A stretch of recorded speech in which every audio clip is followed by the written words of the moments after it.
Selamat bertemu kembali pelajar smart pejuang-pejuang PTN favorit melalui jalur UTBK SBMPTN 2020.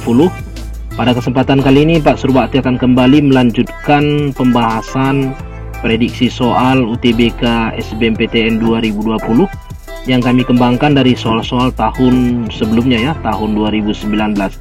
Baik, langsung saja kita ke bentuk soal, ke pembahasan soal. Soal yang pertama ini merupakan soal pola bilangan dalam gambar. Nilai 10 dalam segitiga V adalah hasil operasi aritmetik semua bilangan di luar segitiga V. Dengan menggunakan pola operasi aritmetik yang sama, nilai dalam segitiga Q yang paling tepat adalah, ya tentunya kalau kita perhatikan, yang ditanya adalah bilangan yang mengisi segitiga Q, ya. Tentunya itu memenuhi pola yang dibentuk oleh bilangan 10. Jadi soal-soal seperti ini tidak memiliki rumus. Yang dapat kita lakukan adalah sistem coba-coba ya. Jadi operasi yang umum digunakan adalah operasi dasar komputasi matematika, baik penjumlahan, pengurangan, perkalian atau pembagian. Kita perhatikan kemunculan 10 yang mungkin ya, yang mungkin pada segitiga P ini berlaku. Kemunculan bilangan 10 ini 10 sama dengan 30 ya. 30 dibagi 2 dikurang 5. Ini sama dengan 10 ya. Artinya bilangan pada segitiga di bawah ya dibagi di sebelah kiri, kemudian dikurang sebelah kanan. Jadi dengan pola yang sama tentunya bilangan yang mengisi pada segitiga Q itu sama dengan 45 dibagi 3 dikurang 9. 45 per 3 itu sama dengan 15, kurang 9 tentunya sama dengan 6. Jadi opsi yang tepat adalah opsi A. Jadi saran Pak Surbakti, perbanyak latihan ya, perbanyak latihan supaya kalian terbiasa dengan pola-pola pada bilangan yang bergambar ya. Ini gambarnya dapat segitiga, mungkin persegi pandang. Yang pasti komputasi dasar pada matematika baik penjumlahan, pengurangan, perkalian dan pembagian menjadi syarat mutlak untuk dapat menganalisis secara cepat bilangan yang ditanya pada soal. Baik, untuk proses pemantapan coba kita perhatikan yang kedua ya. Pertanyaannya hampir sama ya. Nilai 66 pada segitiga A ya, itu memenuhi pola ya. Artinya yang ditanya pada segitiga B ini mengikuti pola pembentukan bilangan 66 pada segitiga A. Jadi kalau kita perhatikan bilangan pada segitiga A ya, kalau kita jumlahkan, kita pakai operasi jumlah tentu tidak tepat. 10 tambah 8 tambah 7 kurang, ya dikurang tentunya makin tidak tepat ya. Jadi untuk menganalisis soal seperti ini, untuk bilangan kalau dijumlah atau dikali ya, itu tentu bilangannya semakin besar. Sehingga perhatikan bilangan pada yang ditanya pada soal ya. Kalau bilangan itu semakin besar, maka tentunya operasi yang dipakai adalah operasi penjumlahan atau perkalian. Kalau bilangan itu semakin kecil, tentu operasi yang umum itu dipakai adalah operasi pengurangan atau pembagian. Baik, kalau kita perhatikan bilangan 66 ini itu muncul dari ya 7 dikali 8 ya ditambah dengan 10. Ini hasilnya sama dengan 66 ya. 56 ditambah 10. Tentunya dengan asumsi yang sama, bilangan yang mengisi pada tanda tanya pada segitiga B dengan pola yang sama tentunya itu sama dengan 8 dikali 9 ya. 8 kali 9 ditambah dengan 12. 72 ditambah 12 tentunya sama dengan 84. Iya, opsi yang tepat adalah opsi C. Baik, kita lanjut soal yang ketiga. Ya, soal nomor 3 ini merupakan soal penalaran analitis ya pada bagian pengetahuan kuantitatif. Coba kita perhatikan soalnya. 6 orang sedang duduk berderet di bangku dengan nomor 1 sampai dengan 6. Emi duduk di kursi paling pinggir. Jordi duduk tepat di antara Tina dan Mirna. Emi dan Mirna duduk mengapit Shirley. Di samping Tina duduklah Dita. Jika Emi duduk di kursi nomor 6, siapakah yang berada di urutan kedua dan keempat? Jadi, kalau kita analisis keyword dari soal ini ya, itu adalah posisi duduk Emi ya. Posisi duduk Emi ya. Iya. Emi duduk di kursi nomor 6. Jadi kalau kita urutkan dari belakang ya, urutan yang terakhir adalah Emi. Kemudian dari kalimat Mirna duduk mengapit Shirley ya. Mirna duduk mengapit Shirley. Jadi di antara Emi dan Mirna tentu ada Shirley, maka pasti yang berada di kursi nomor 5 adalah Shirley. Iya. Shirley berada di antara Emi dan Mirna. Tentu pada kursi yang keempat adalah Mirna. Kemudian dari kalimat Jordi ya, Jordi duduk tepat di antara Tina dan Mirna. Di antara Tina dan Mirna. Maka Jordi tentunya pada urutan duduk yang urutan yang ketiga. Iya, di antara Jordi ada Mirna dan Tina. Iya, yang terakhir kalau kita perhatikan ya, di samping Tina duduklah Dita. Maka dapat disimpulkan Dita berada pada posisi kursi nomor 1. Ya, jadi kalau kita urutkan 1, 2, 3, kursi nomor 4, 5 dan 6. Jadi yang ditanya siapakah yang berada di kursi urutan kedua dan keempat? Tentunya adalah Tina ya. Tina dan Mirna. Jelas ya, pelajar smart? Iya. Baik, kita lanjutkan untuk pembahasan soal selanjutnya. Ya, soal nomor 4. Dalam suatu survei terdapat N orang, ditemukan 60% menyukai merek A. Tambahan sebanyak X orang yang disurvei semuanya menyatakan menyukai merek A. 70% dari semua orang yang disurvei menyukai merek A. Berapakah X? Iya, jadi kalau kita perhatikan ini sebenarnya konsep dari rataan gabungan ya. Rataan gabungan dua kelompok. Jadi dua kelompok ya. Kelompok yang pertama adalah 60% menyukai merek A. Kemudian tambahan sisanya itu merupakan kelompok kedua, itu juga menyukai merek A. Jadi dari total ya, dari total 60% yang menyukai merek A dan X orang yang menyukai merek A, dapat kita simpulkan bahwa rataan totalnya adalah 70%. 70% itu sama dengan 0,7 ya. Jadi sangat sederhana sebenarnya soal ini, dapat kita tuliskan persamaan 0,7. Kelompok yang pertama itu sama dengan 0,6 ya. 60% dikali dengan N, karena kita tidak ketahui berapa jumlah orang atau populasinya. Ditambah dengan X pada kelompok kedua, dibagi dengan N tambah X. Kita ingat kembali rumus rataan gabungan bahwa jikalau ada dua buah kelompok, maka X bar totalnya ya, rataan gabungannya itu sama dengan N1 X1 bar ditambah dengan N2 X2 bar per N1 tambah N1 tambah N2.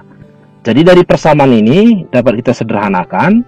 Kita kali silang, ini sama dengan 0,7N ditambah 0,7X sama dengan 0,6N ditambah dengan ditambah X. Tentunya 0,7N ya, 0,7N dikurang 0,6N sama dengan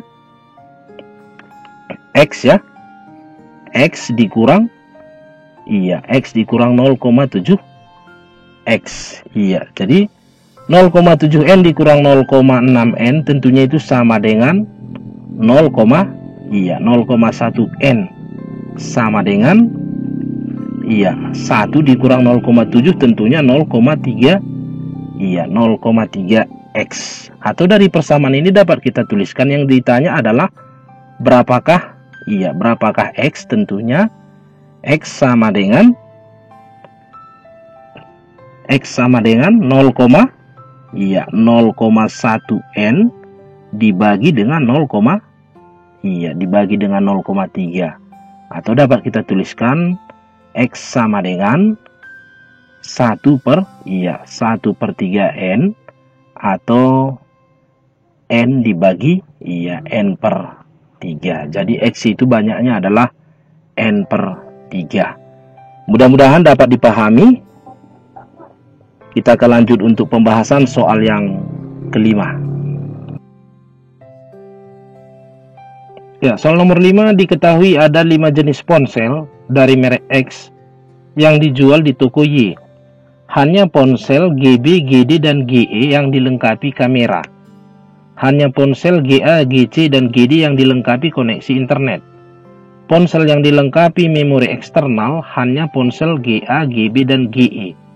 Jika seseorang ingin membeli 2 ponsel yang dilengkapi koneksi internet dengan kamera dan yang lainnya dilengkapi memori eksternal, ponsel manakah yang dipilih? Iya, baik. Jadi kita analisis ya. Jadi dari kalimat soal jelas kelihatan bahwa ponsel yang dilengkapi dengan kamera ya. Iya. Ponsel yang dilengkapi dengan kamera yaitu ponsel yang bermerek GB ya. Ya, ponsel yang bermerek X, GB, GD ya, GD dan GE. Kemudian ponsel yang dilengkapi dengan koneksi internet itu adalah ponsel GA ya, GC dan GD. Kemudian ponsel yang hanya dilengkapi memori eksternal memori eksternal ya, yaitu adalah ponsel GA, GB dan GE.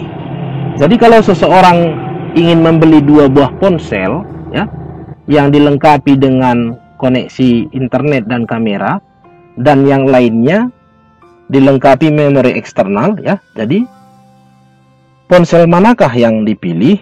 Tentunya kalau kita perhatikan ya, ponsel yang dilengkapi dengan internet ya, internet dan kamera artinya harus memenuhi kedua-duanya ya. Harus memenuhi kedua-duanya.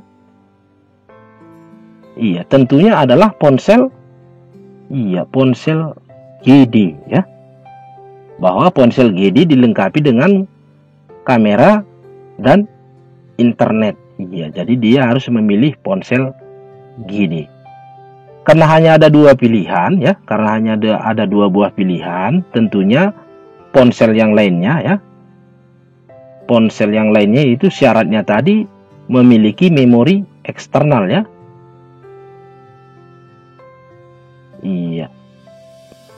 Tentunya dia harus memilih ponsel GE.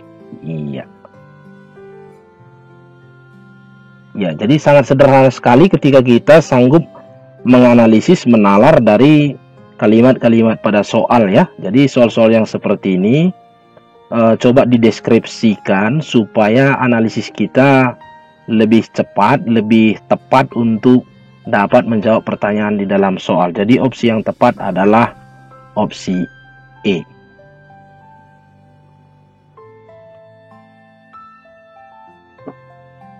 Ya, soal nomor 6. Pada tahun 2002, usia seorang anak sama dengan 1/4 usia ibunya dalam tahun.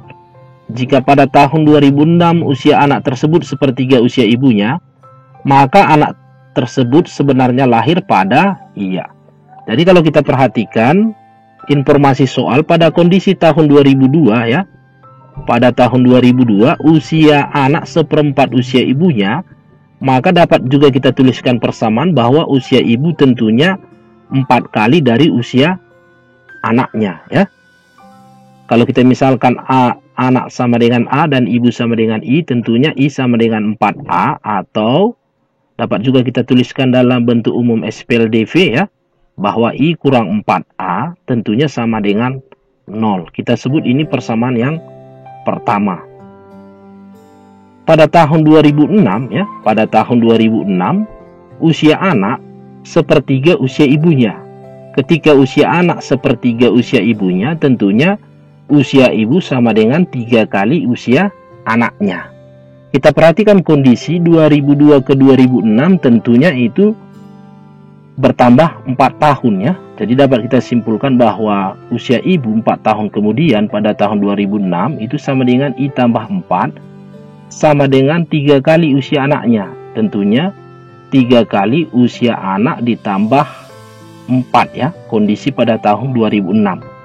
Dari persamaan I tambah 4 sama dengan 3 dikali A tambah 4, tentunya ini sama dengan 3A tambah 12. Kita rubah ke dalam bentuk umum SPLDV, maka I kurang 3A ya, I kurang 3A tentunya sama dengan 12 kurang 4 atau sama dengan 8. Kita sebut persamaan yang kedua.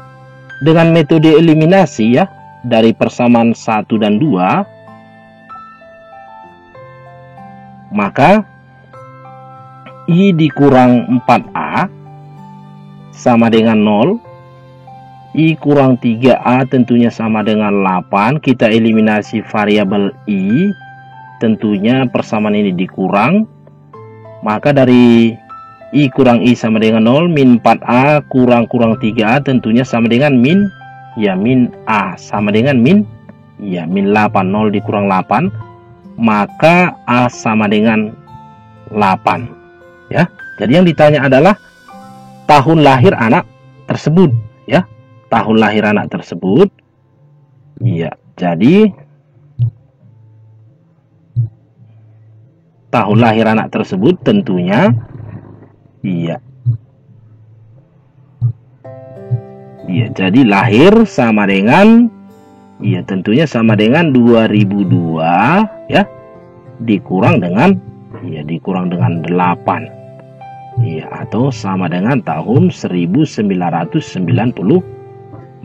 Jadi anak tersebut sebenarnya lahir pada tahun 1994. Jelas ya, mudah-mudahan dapat dipahami. Pak Surbakti akan lanjutkan pembahasan soal prediksi yang ke-7. Oke, soal nomor 7.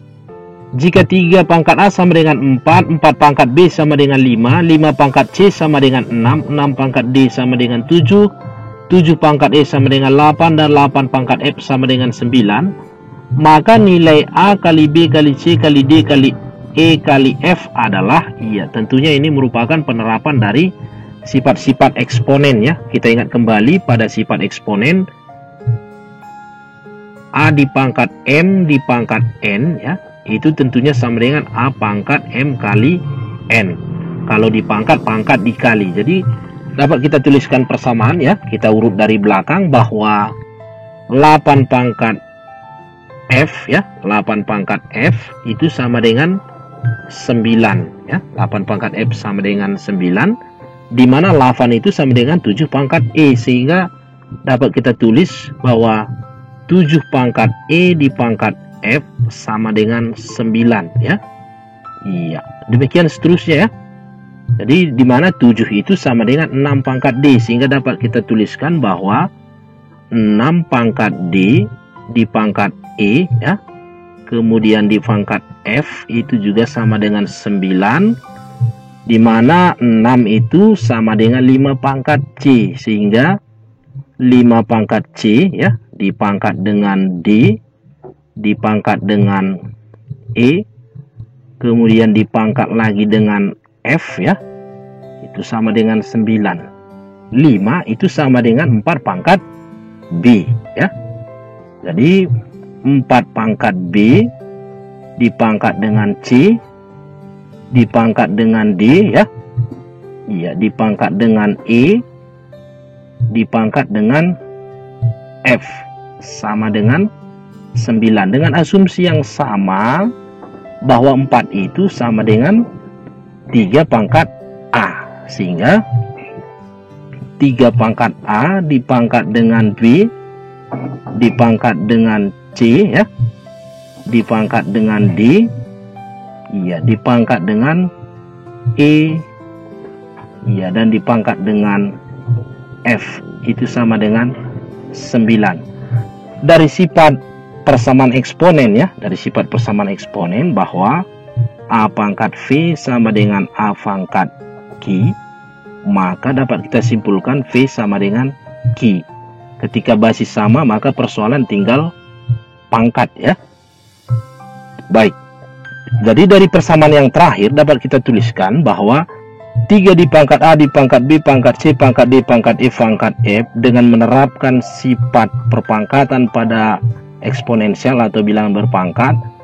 Jika dipangkat ya, pangkatnya dipangkat kembali, maka pangkatnya pangkat dikali. Maka dapat kita simpulkan persamaan terakhir ini sama dengan 3 pangkat A, B kali C kali D kali E kali F ya. Itu sama dengan 3 pangkat 2 sama dengan 9 ya. Basisnya sama, maka persoalan tinggal pangkatnya atau eksponensialnya. Maka yang ditanya dalam soal A kali B kali C kali D kali E kali F sama dengan 2. Jelas ya, belajar smart. Jadi opsi yang tepat adalah opsi B. Soal seperti ini dapat juga kita selesaikan dengan menggunakan inverse dari bilangan berpangkat ya. Kita ingat bahwa inverse dari bilangan berpangkat atau eksponensial itu adalah logaritma. Kita ingat kembali sifat logaritma bahwa A log B ya, A log B sama dengan C ya. Ini jika dan hanya jika B sama dengan A pangkat C ya. Sehingga dengan asumsi yang sama dapat kita simpulkan bahwa dari bentuk eksponensial 3 pangkat A sama dengan 4, ini dapat kita tuliskan dalam logaritma ya. Ini sama dengan 3 log 4 sama dengan A ya. Pada eksponensial 4 pangkat B ya, bahwa 4 pangkat B sama dengan 5, kalau kita tulis dalam bentuk logaritma tentunya ini sama dengan 4 log 4 log 5 sama dengan B. Demikian seterusnya dengan asumsi yang sama, sehingga bentuk A kali B kali C kali D kali E kali F ini dapat kita tuliskan sama dengan ya, sama dengan 3 log 4 dikali dengan 4 log 5 dikali dengan 5 log 6 dikali dengan 6 log 7 ya, dikali dengan 7 log 8 dikali dengan 8 log 8 log 9 ya, 8 log 9. Jadi kita ingat kembali sifat-sifat pada logaritma bahwa dari sifat logaritma A log B dikali B log C ya, dikali C log D, demikian seterusnya. Ini sama dengan A log A log D ya. Jadi dengan asumsi yang sama bahwa ketika numeris pada logaritma pertama sama dengan basis pada logaritma selanjutnya atau logaritma kedua, demikian seterusnya, maka persamaan itu tinggal basis pada logaritma yang pertama ya dilogaritmakan dengan numeris pada logaritma yang terakhir. Sehingga dari persamaan 3 log 4 dikali 4 log 5 dikali 5 log 6 dikali 6 log 7 dikali 7 log 8 dikali 8 log 9, itu dapat kita tuliskan ya, A kali B kali C kali D kali E kali F ini dapat kita tuliskan basis awal dengan numeris yang terakhir ya. Jadi A kali B kali C kali D kali E kali F itu sama dengan 3 log 9 ya, bahwa 3 log 9 itu sama dengan 2 ya. Dari definisi logaritma ya, bahwa A log B sama dengan C, maka B sama dengan A pangkat C. Dengan bahasa sederhana 3 log 9, 3 dipangkat berapa sama dengan 9? Tentunya 3 dipangkat 2. Jadi soal seperti ini dapat kita selesaikan dengan cara eksponensial atau dengan cara logaritma. Mudah-mudahan dapat dipahami. Pak Surbakti akan lanjut soal yang ke-8. Ya, soal yang ke-8 ini juga merupakan penerapan dari SPLDP. Kita perhatikan soalnya, 2 kali bilangan pertama ditambah 4 kali bilangan kedua akan menghasilkan angka 40. bila bilangan pertama 2 kali lebih banyak dari bilangan kedua, maka besar bilangan yang pertama adalah iya. Jadi kalau kita misalkan bilangan pertama X dan bilangan kedua Y, dari kalimat 2 kali bilangan pertama ditambah 4 kali bilangan kedua menghasilkan angka 40, maka kita peroleh persamaan 2X ditambah 4Y sama dengan 40. Kemudian dari informasi soal, jelas dikatakan bahwa bilangan pertama 2 kali lebih banyak dari bilangan yang kedua. Tentunya kita peroleh persamaan X sama dengan 2Y ya. Bilangan pertama sama dengan 2 kali bilangan yang kedua. Kita substitusi ya, kita substitusi X sama dengan 2Y ya. Jadi kita substitusi, maka kita peroleh persamaan 2X ditambah 2X ya. 2X ditambah 2X karena 4Y ya. 4Y itu sama dengan 2 kali 2Y ya. 2 dikali 2Y, di mana 2Y itu sama dengan X. Jadi 4Y sama dengan 2X.